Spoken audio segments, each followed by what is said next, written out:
Elle pourrait s'appeler Jeanne.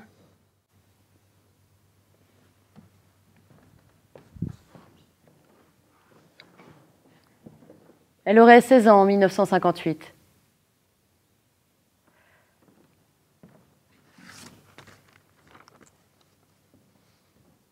Elle vivrait avec ses 5 frères et sœurs et sa mère ouvrière d'usine, dans un 2 pièces à Paris. Oh, il est 5 heures passées.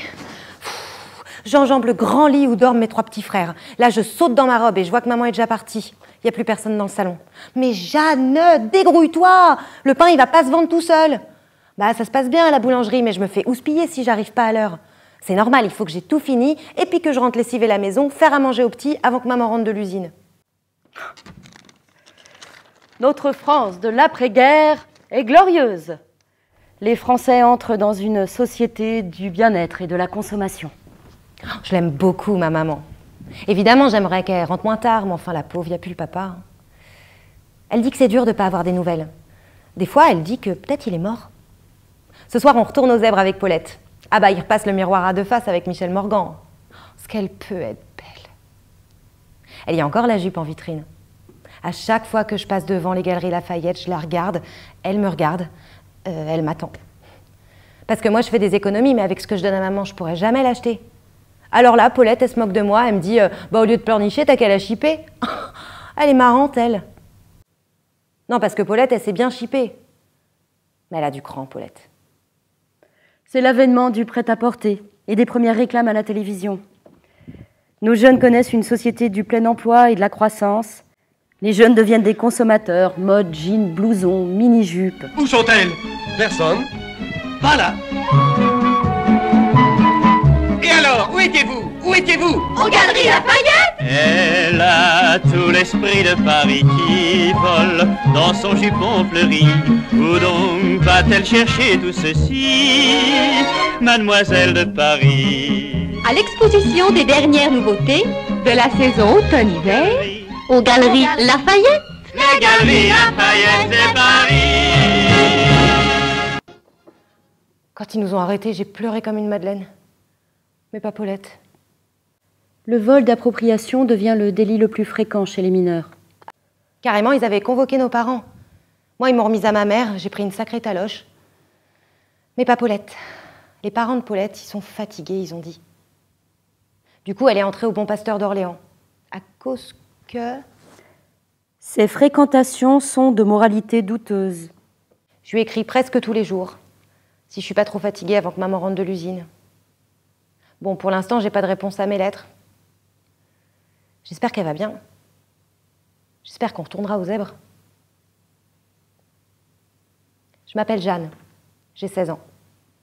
J'espère qu'elle reçoit mes lettres.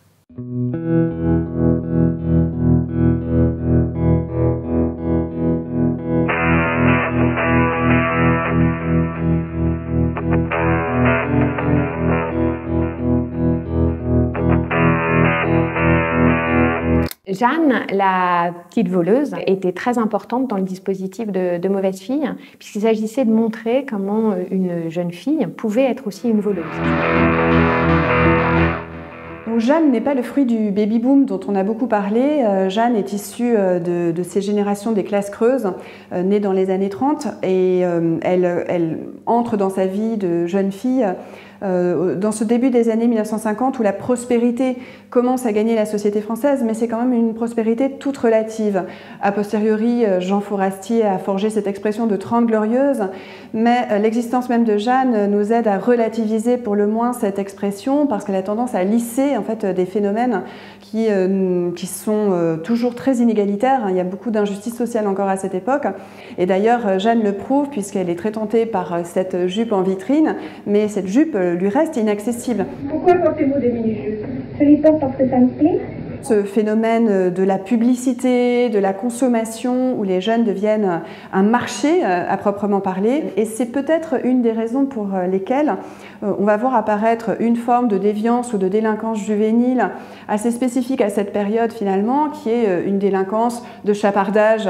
Et d'ailleurs, certains magistrats vont parler de délit de coquetterie, pour reprendre une expression qui est assez fréquente à propos des filles qui sont tentées par ces vitrines, copine. Carrément, ils avaient convoqué nos parents. Moi, ils m'ont remise à ma mère, j'ai pris une sacrée taloche. Mais pas Paulette. Les parents de Paulette, ils sont fatigués, ils ont dit. Du coup, elle est entrée au Bon Pasteur d'Orléans. À ses plus grandes possibilités. J'ai connu, hein, l'atelier couture. Broderie, faire des jours, surtout broderie. Donc, quand je passe le certificat et que j'échoue volontairement et lamentablement, ma mère s'arrache les cheveux parce qu'aucune école ne voulait de moi. Donc, je passe en 4e d'accueil et là, bon, en plus c'était en internat, je fais les pires conneries. Je fugue, je me promène à Châteaubriand en ville. Bon, ingérable. Mais pas de grosses bêtises, hein, mais ingérable. Je refuse d'aller en cours, je dors sur le pupitre. Bon. Dès qu'on aimait sortir et se mêler à la vie du monde, on était des voyous. Je me suis intéressée fortement à la musique et à tout ce qui venait des États-Unis et d'Angleterre. Donc on avait une TSF, comme on dit. Et j'étais toujours sur les radios étrangères pour écouter de la bonne musique pour moi.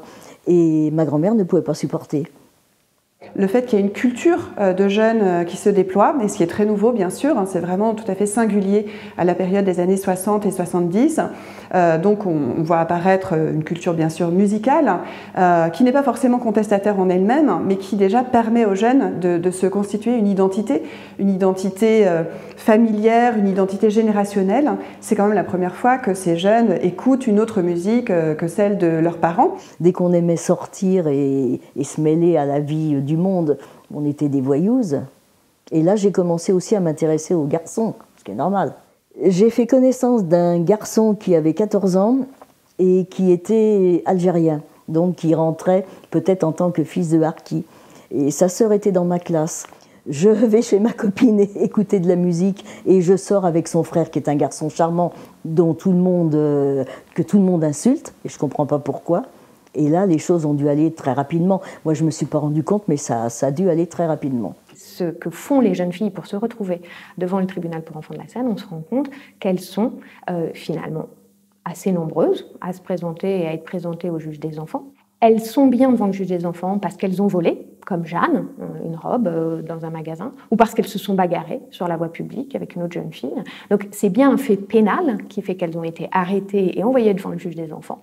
Mais en revanche, le juge des enfants, lui, va intervenir au civil. C'est-à-dire que Jeanne, et c'est presque ce qui se passe dans le portrait, il ne va rien se passer pour elle.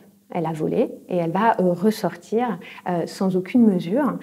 Et sa copine, Paulette, qui a volé avec elle ou qui était complice, elle va se retrouver au Bon Pasteur, mais certainement pas pour vol, mais parce qu'elle a une mauvaise conduite. Et on va transformer le vol en une affaire civile. Et il y a comme ça une invisibilité de la délinquance des filles. Eh bien, je me suis retrouvée à Angers. Alors, qui est venu me chercher? Ça, j'ai aucun souvenir. Est-ce que ma mère m'a accompagnée? Je ne sais pas. Me voilà dans ce centre d'observation. Et là, je ne comprends rien parce que je ne sais pas ce que je fais là. Je me rends compte que je suis dans un espèce de couvent qui sent l'encens, avec des couloirs de cloître, un peu comme dans une église, et puis avec des religieuses. Je ne comprends pas ce que je fais là. À la suite de l'observation, d'ailleurs, je ne savais pas que c'était une observation. Moi, j'appelle ça un centre de triage maintenant, finalement. On m'envoie à Orléans. Je me souviens de la porte d'entrée, où il y a le pasteur avec la brebis sur l'épaule, une porte à battant, et là, je rentre. Et là, c'est l'enfer pour moi.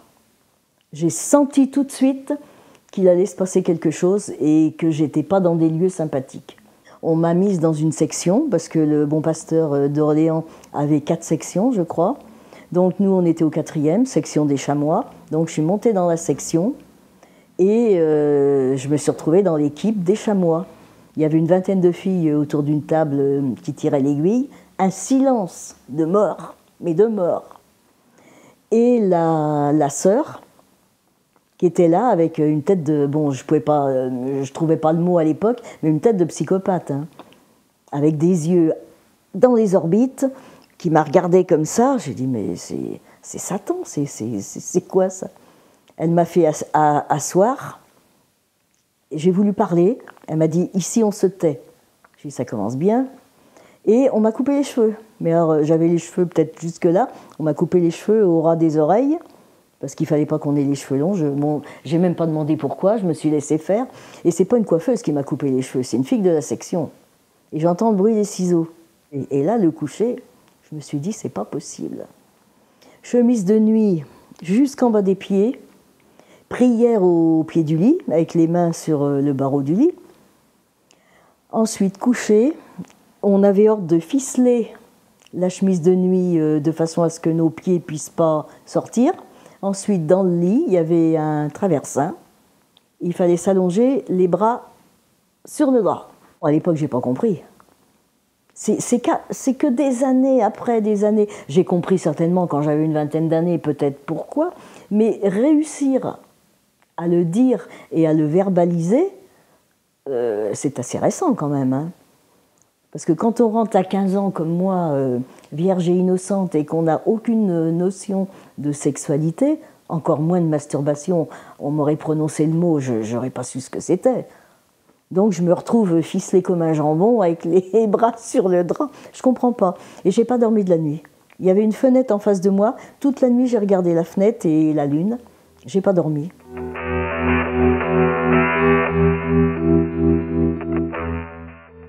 Parce que ce n'est pas la délinquance des filles qui inquiète la société du 19e et du 20e siècle, c'est beaucoup plus le comportement, la conduite et bien sûr la question de la sexualité.